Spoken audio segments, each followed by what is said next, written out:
আর সেই সময় star Jalsha in the broom, মানে সব নতুন হিরো হিরোইন কাছে স্টার জলসাকে দেখা যায় কি বাকি সব চ্যানেলে ওই রকম একটা সিরিয়ালের হিরো হিরোইনের একটা ভয়ঙ্কর বিষয় শুরু হয়েছিল। আমার লুক সেট হয়, আমি ওটার জন্য MMA শিখি, রিভার রাফটিং শিখি। সিরিয়ালটা আমরা 15 দিন পাইলট শুট করি। আগে পাইলট শুট করে চ্যানেলে জমা দিতে হতো।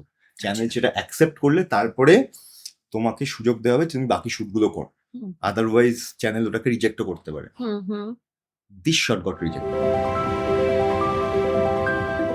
Rejected? Yes. The whole 15 episodes got rejected. By?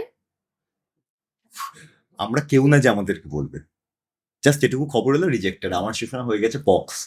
আমি বাড়িতে না টিউশন, না চাকরি, না অন্য কোনো জায়গা থেকে অর্থ সংস্থানের জায়গা, এক মুহূর্তে এই স্বপ্নটা জাস্ট এখানে পড়ে যেটা শেষে খতম। অ্যান্ড টিল ডেট ওই প্রথম দিন আমি যে আনন্দ পেয়েছিলাম, আমার আজ পর্যন্ত ছবি করে ওয়েব করে এখানে ওখানে কাজ করে কোনোদিন ওই আনন্দ না আর হয়নি। এবং বুঝেছিলাম যে ওই আনন্দটা আমার আনন্দের ওই পোর্শনটা ওটা শেষ হয়ে গেল ওখানে, ওই ভাবেটা। কিন্তু সেটা কোথায় গিয়ে ভালো হলো এখন দাঁড়িয়ে বুঝতে পারি। যদি হয়তো খুব আনন্দিত এক্সাইটেড হয়ে যেতাম তাহলে হয়তো এইগুলোকে অন্যভাবে ট্রিট করতাম।